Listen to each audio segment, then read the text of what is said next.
Atin lang kausapin si Nanay Neri na sa kanyang kwento, madalas siyang tulala kasi hindi niya malaman sa siya kukuha ng pera para po sa pag-aaral ng kanyang anak na nasa kolehiyo. Nanay, maganda umaga po, Nanay Neri. Hello po, good morning po. Good morning. Merry Morning, Christmas. Nay. Happy New Happy Year. holidays po sa inyong lahat. Ay, kamusta? Ah, okay. Sige po. So, Nanay Neri, gusto ko lang pong kumpirmahin yung pong total na natanggap ninyo so far ay 32,700 pesos. Opo, Tama po, ano po? Okay, sige. opo. Kumusta na yung mga manok? Ay, naipagbenta ko na po yung mga manok ko po. Tapos ngayon po ay magasalang na po ulit ako ng panibago kasi po nagawa po ulit kami ng another kulungan dahil po dun sa dating kulungan na pinakita ko po sa inyo ay natubig po. Dahil po halos isang buwan na pong dito ay nag-ulan dito sa Mindoro. Ay, oo. Ay nagbago po kami ng kulungan ngayon kaya maglalagay po ulit ako. Ay, oo nga kasi nakita ko yung Opo. unan yung pinakita sa amin dito na video. Babuyan ito, na-convert nyo doon sa kulungan nga ng manok. At sabi ko, nagreklamo kasi, Ayan, oh. malamang kasi yung mga sisiw ninyo ay maging basang sisiw. Naalala ko yan. Opo. Sige, anyway. Sige, so far naman po, kayo po'y kumita at maaari nyo mapalago Opo. itong inyong manukan, Nanay. Opo. Tumubo po ako ng nasa 4,000 po doon sa 50 pieces na manok po. Uy, ang ganda naman pakinggan Kasi po ito. kasi po ay Pasko at bagong taon. Nun kulang pa po nga kung may kulungan po ako dapat ako nakapag dahil Pasko at bagong taon po ay mahal po ang baboy din sa amin ay kaya po nung Pasko at bagong taon po ay mas kailangan po yung manok. Marami pong nangangailangan. Oo, kumbaga na taon, malakas ang demand sa mga manok. Opo. Ay, nako, Opo. napakaganda balita. O sige, so ito pong si Alaysa, ang inyong anak, no? Okay. Opo. Opo, sige. So, bayad na po lahat ng kanyang tuition at graduation fee. Opo. Ngayon po, ang yung kanyang pang-practicum, kailan po ito kakailanganin ninyo at magkano po ito? Ang nakalagay po dun sa ay nasa 36,000 po siya kasama na po yung sa medical po niya. Kailangan na po sana namin po dahil maluwas na po sila magpa-medical po. Kailangan nyo Pa-medical na po. kailangan nyo ng 36,000? Opo. Buo bang kailangan nyo ba ito ng buong-buong ngayon? Hindi naman po. Ang kailangan lang po muna namin ay siguro po yung maiidaw sa bahay po nila tapos po yung pang-medical po niya. Yun po. Opo, kasi po sinasabi dito sa sulat na hawak ko, no, galing po sa eskwelahan, accommodation, 3 months stay, 13,500. Transportation allowance, dito po lumalabas na 8,100. Ano po? Opo. Food allowance, 13,000 and medical, 1,000, total 36,000. Ito po, Nanay, sa hawak kong Opo. sulat. Ang nakapirma ho dito Opo. ay yung advisor, itong si JP, na may pirma, hindi ko masyado makita yung kanyang apelido ho dito. Anyway, so dito po, Nanay, sa kanyang pangangailangan sa practicum na ito, ang kailangan nyo kanyo ay yung 1,000 na pang medical at yung pong para sa kanyang accommodation. Yung ba yun? Opo. Okay, sige. Okay. Sige po. So, ganito, Nanay, matapos po na mapanood nga yung ating ugnayan, yung inyo po ding pakikinig po ng ating mga kababayan po sa inyong kwento, nakaipon na po tayo, no? Oo, ng halagang, Thank you po. opo, ang halaga po, Nanay, na ating naipon, 19,200. Thank you po. Sige. So, ang kulang pa natin, 16,800. Okay? So ulitin ko lang ha, okay. Ito pong 19,200, nag-ambag po si Happy Classmate, 10,000. 10K, oo. Si Happy R, Si Happy R, 3,000. Si Happy Grandma. Sunshine, 500. Si Happy Servant, Happy Ultimate, Happy Cat, Happy Grandma, Happy lang, 5,000 po yung additional. And then si Happy J at Happy RDC, 700. Ang total po niyan lahat ay 19,200 pesos. Galing po sa mga nabanggit Okay, natin sige. na Happy Anonymous. Lalo na nga itong si Happy Classmate, isang bagsakan, 10,000 po agad ang Sige. ipinadalang tulong. okay. Nanay Neri, Opo. kung sakasakali po ba na na maipadala ho namin itong halagang ito. So meron pa tayong bubunuin na 16,800. Okay. Yung 16,800, may pampagkukunan ho ba kayo noon kung sakasakali po? Meron ba kayong paghuhugutan? Sir, ako po'y nagamakaawa pero wala po. Pero kung sakali po ay utang na naman po, sir. Okay, sige. Ganito. Yun po ang aking Yun hong tinubo nyo doon sa inyo pong pagmamanukan, inyo pong binili ulit ng manok at pinagawa nyo yung kulungan. Opo. Hindi pa po ako, magasalang pa lang po ako dahil po inakompleto pa po iring bagong kulungan ko po ay nagawa po ng asawa ko. Okay, magkano po ang inyong puhunan doon sa inyong manukan, nanay, lahat? Na pinagkunan nyo ho ng 4,000 tubo? Ang naging puhunan ko po doon, yung puhunan ko po talaga ay nasa, yung sa 50 piraso po ay nasa 10,000 mahigit po yung naging puhunan ko. Na nagastos ko po, galing po doon sa pinadala niyo pong puhunan. 10,000 po, mahigit yung aking naging puhunan. Opo. Ang kinalabasan po nung lahat po nung naibenta ko ay yun nga po, tumubo ako ng nasa 4,000 po. Okay, Kasi sige. mahal-mahal pa po ang kilo ay. Opo, sige po. Sige, so ganito po, nanay, huwag nyo na pong gamitin yung kinita ninyo sa manukan. Yan po ay, kumbaga, pagulungin po nyo yan para po lumago. Tapos ito pong 19,200 na ito, ang kulang na lang po natin ay 16,000. Okay? Sige, so ito pong 19,000 ay bubuuin na po namin sa 20,000 ngayon. Papadala namin sa inyo, may balanse pa po tayo na higit 16,000. So, ang atin po dito, hindi naman po tayo as in nagmamadali ngayon din kaagad, masolusyonan po ito. Pero palagay ko po naman, Opo. baka naman pwede pong hindi agad-agad kailangan ba ito? As in ngayong araw na ito, itong kabuuan ng 36 o pwede po muna yung 20,000 na ito? Opo, pwede na po muna yun kasi po ang inaano ko lang po ay yung pamasahin niya pa, punta po doon, tapos yung baka sigurado po na may atuluyan. Kahit po yung yung tira po ay siguro po ay kahit po siguro pag pag walang-wala na po siyang doon. Pag wala na po siyang maibayad sa yung transportasyon po niya. Pwede naman po siguro yun na sa sunod na po. Okay, sige po. Kasi ang kulang na lang dito, Opo. 16,800. Opo, may pahabol si Happy daw na 1,000 pesos ngayon, no? So gagawin po na natin ito na 21,000, no? Set iyong remaining na kakulangan na 800, okay? Tayo nang bahala ito dito mamaya. Kunin natin to kay Happy Daddy na 800 para sarado na 20,000 plus 1,000 Happy daw, 21,000. Okay, nanay? Diyan ho muna tayo. Thank you po, sir. Oo, kasi maganda rin po ito na mapadala namin, mabayaran niyo ho yung una, tapos si Eliza ay magbigay sa atin po ng feedback kung sakasakali para din po na hindi ho ako nangangako ngayon, nanay, ha, pero alam niyo ho, Opo. lagi po namang maganda ang timing ng Panginoon, di ba? Amen. Opo, talaga po naniniwala po ako doon. Kumusta po ang trabaho niyo sa pagkakasambahay, nanay?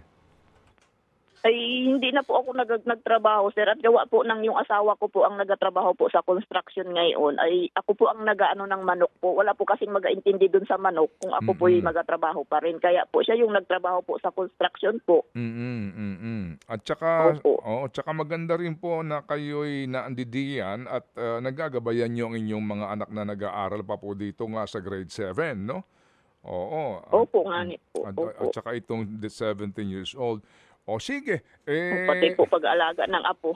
Opo. O nga pala kasi meron ho kayong isang anak na ano ho, ano, maaga rin Opo, po na opo. nalagay sa tahimik ika nga. O sige, so Nanay Neri, opo, Opo. hindi muli po, hindi sa amin galing ito pong halagang ito na kabuuan na inyong tinanggap kasi pag yan ang ating kinuwenta, 32,700 plus another 21,000 nanay, mukhang ito ho'y higit 50,000 na biyayang inyong tinanggap o tatanggapin. Ay, opo.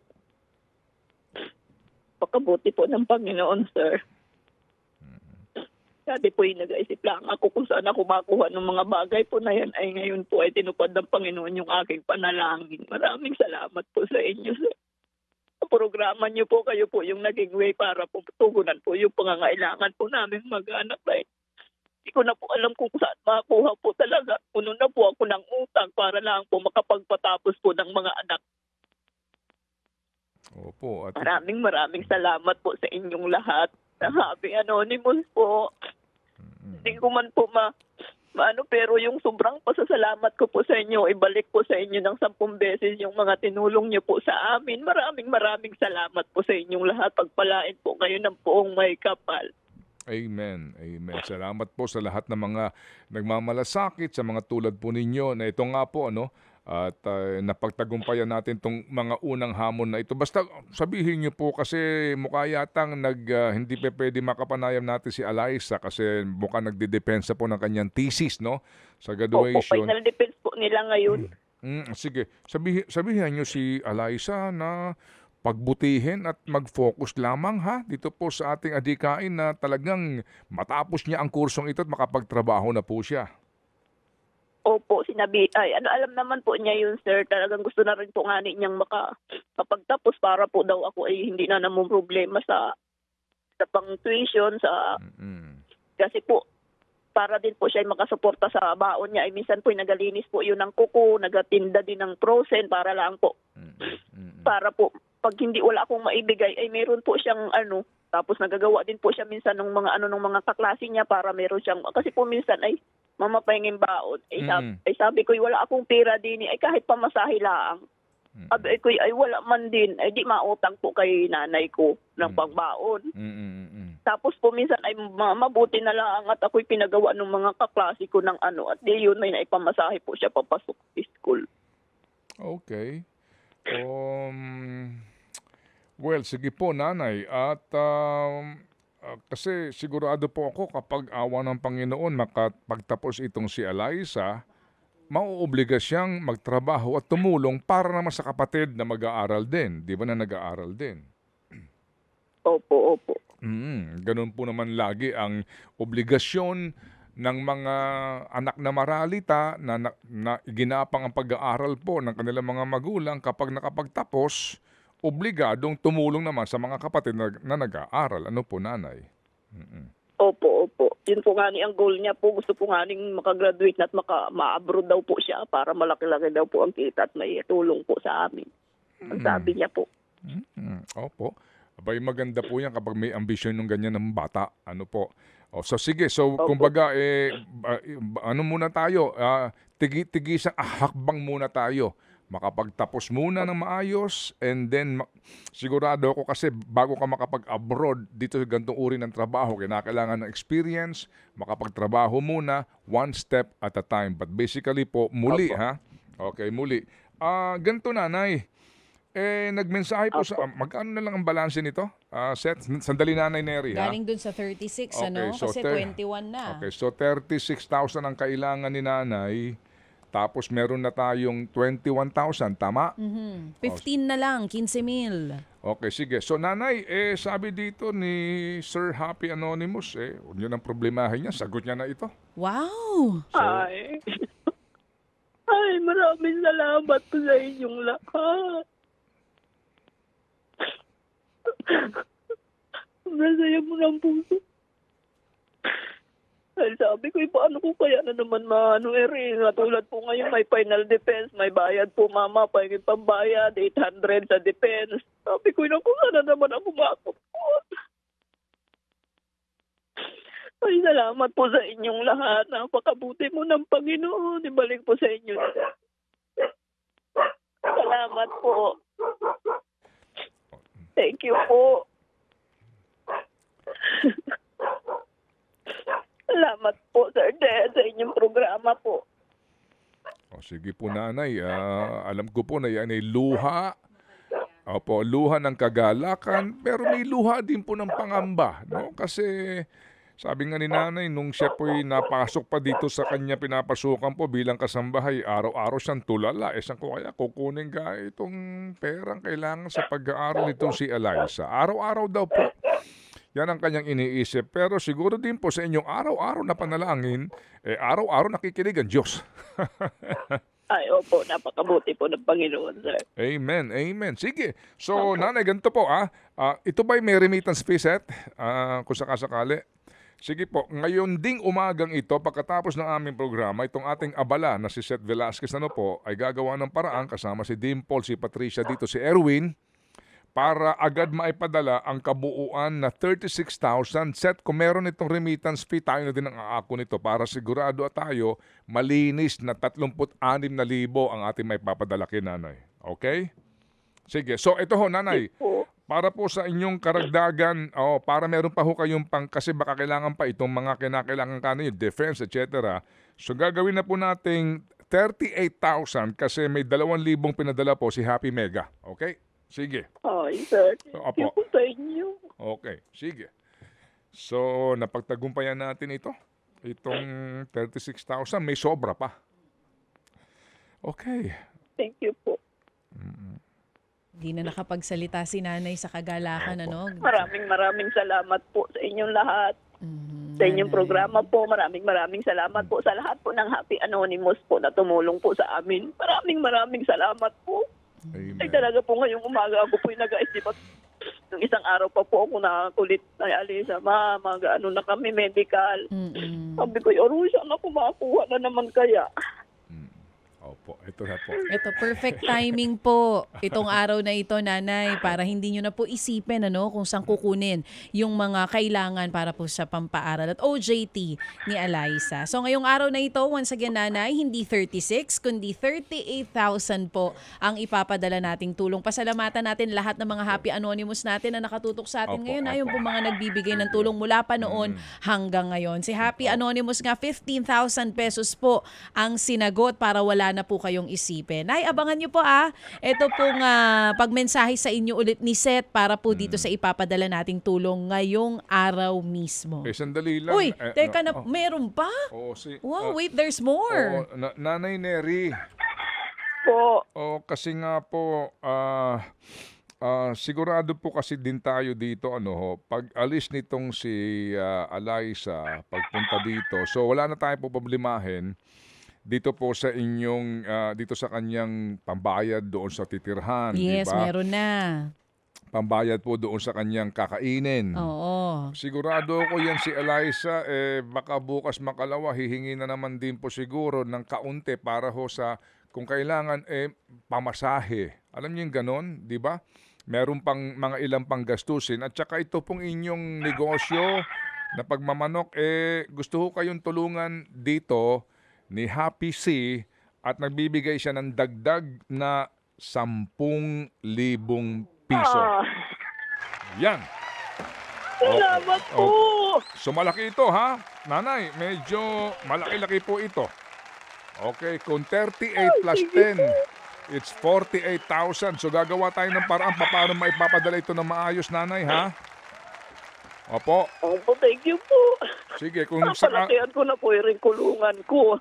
Sige po. So, salamat ng marami. Nakikinig si Happy si sa atin dito at nagdagdag siya ng 10,000. Ay, naku, thank you po talaga. Okay. Tulog po kayo ng langit sa akin. Oo, nice. Si Happy Cosinera, sabi niya, pwede daw ba masarap ang kainin nyo ngayong araw? Magpapadala po siyang pangkain nyo, 1,000 para 49,000 na po ipapadala namin. Alam niyo po nung pasok bagong taon, sabi ko po nga ako po pala sabi ko, gusto ko malang pong kumain ng Jollibee at nang makarelax-relax naman po ako. Ay kaso hindi ko po nga ninagawa at gawa ng baon ng mga anak ko. Ito po, si Happy 11, pang Jollibee nyo para 2,000 piso na. Sinagad na niya para 50,000 po tayo ngayong araw na ito. Yan po ang ipapadala namin sa inyo. Salamat po. Hindi ko kalain ito. Maabot na tayo dito ng...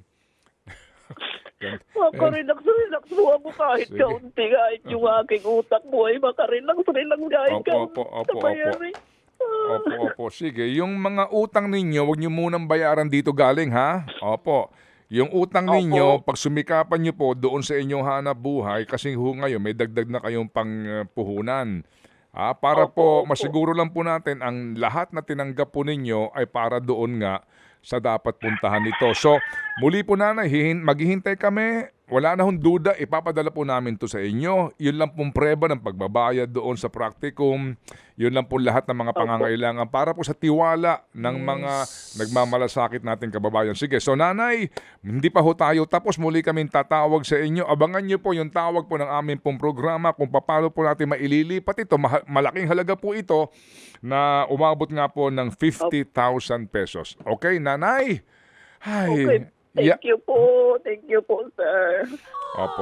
Thank you po. Okay, Wag sige po po. sa amin, dito po sa mga Happy Anonymous natin. Meron pa tayo isang Happy Anonymous sa ayaw na magbigay ng pangalan, 1,000. So, Sige. 51K Okay. na ang Sige. ipapadala natin kina nanay. Sige, so nanay, muli po yakap po ng mahigpit po sa inyo at muli, Ay, thank you salamat po, po. sir. Salamat na marami. Salamat po, mabuhay at pagpalain po kayo ng Panginoon sa pagiging isang dakilang ina at dakilang may bahay